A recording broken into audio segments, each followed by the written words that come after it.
విశాఖలో ఎన్డీఏ కూటమి పొత్తులో కొత్త కుంపటి రాజుకుంటాయి. ఈ టికెట్ టీడీపీకి కేటాయించడంపై బీజేపీ అసమ్మతి వర్గం కసుమంటుంది. రాజ్యసభ సభ్యుడు జీవీఎల్ కు టికెట్ కేటాయించే విధంగా హైకమాండ్ పునరాలోచన చేయాలని డిమాండ్ చేస్తుంది.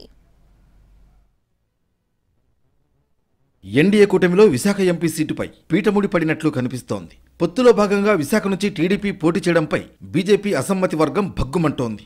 ఎంపీ జీవీఎల్ కు టికెట్ కేటాయించాలని, లేకపోతే స్నేహపూర్వక పోటీకైనా అనుమతి ఇవ్వాలని డిమాండ్ చేస్తోంది. దీంతో ప్రచారానికి ముందే ఇరు పార్టీల్లో సెగలు పొగలు బయలుదేరాయి. విశాఖ సీటును ఆశించి 3 ఏళ్ల క్రితం ఇక్కడ అడుగుపెట్టారు రాజ్యసభ సభ్యుడు జీవీఎల్ నరసింహారావు. వైజాగ్ పార్లమెంట్ పరిధిలో సుదీర్ఘకాలంగా పెండింగ్లో ఉన్న రక్షణ, రైల్వే సమస్యలతో పాటు బీసీ సామాజిక వర్గాల ఇష్యూస్ పైన ఢిల్లీ స్థాయిలో ప్రయత్నాలు చేసి పరిష్కారం చూపించడంలో సక్సెస్ అయ్యారు. ఈ ప్రాంతంలో ఉత్తరాది రాష్ట్రాల ఓట్ బ్యాంక్ సుమారు 2 లక్షలు కాగా ఆయా వర్గాలను ప్రభావితం చేయడంలో జీవీఎల్ వ్యూహం ఫలించింది. అయితే పొత్తుల పంచాయతీలో జాతీయ, రాష్ట్ర నాయకత్వం తీసుకున్న నిర్ణయం బీజేపీ శ్రేణులకు షాక్ ఇచ్చింది. విశాఖ సీటును టీడీపీకి కేటాయించింది. కీలకమైన వైజాగ్ ఎంపీ సీటును మిత్రపక్షానికి వదిలేయడం అంటే బీజేపీని చంపేయడం తప్ప మరొకటి కాదన్న వాదనతో అసమ్మతి వర్గం బయటకొచ్చింది. రాజ్యసభ సభ్యుడు జీవీఎల్ నరసింహారావుకు టికెట్ కేటాయించాల్సిందేనని డిమాండ్ చేస్తోంది.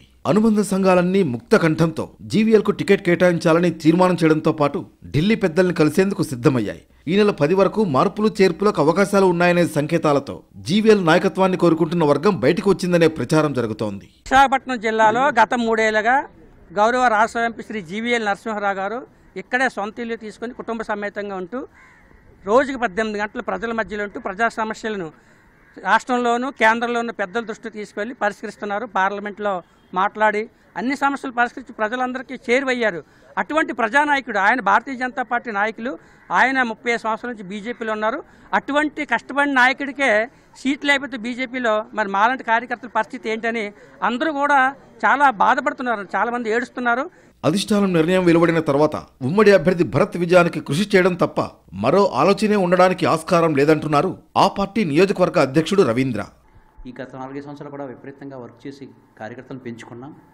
అలాంటి క్రమంలో మేము గట్టిగానే పట్టుబట్టాం. నేను కూడా నడ్డా గారి వరకు మా రాష్ట్ర అధ్యక్షులకి అందరికీ కూడా లెటర్ పెట్టడం కూడా జరిగింది. అధిష్టానం ఒప్పుకుంటుందని కూడా నేను భావించట్లేదు. ఒక కమిట్మెంట్ ప్రకారం వెళ్ళిపోతాం అంతేకాని ఇక్కడ ఒకటి దృష్టిలో పెట్టుకోండి, కేంద్ర పార్టీ నిర్ణయం తీసుకుంది.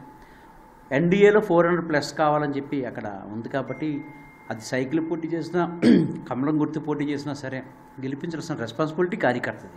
బీఫామ్ ఇచ్చిన తర్వాత కూడా అభ్యర్థిత్వాలు మారిన సందర్భాలు ఉన్నాయని అనపర్తి, కడప, నర్సాపురం వంటి చోట్ల మార్పులను ఉదాహరణగా చెబుతున్నాయి బీజేపీ అసమ్మతి వర్గాలు. దీంతో విశాఖ ఎంపీ రేసులో జీవీఎల్ నరసింహారావు ప్రయత్నాలు మరింత ఊపందుకున్నట్లుగానే కనిపిస్తుంది.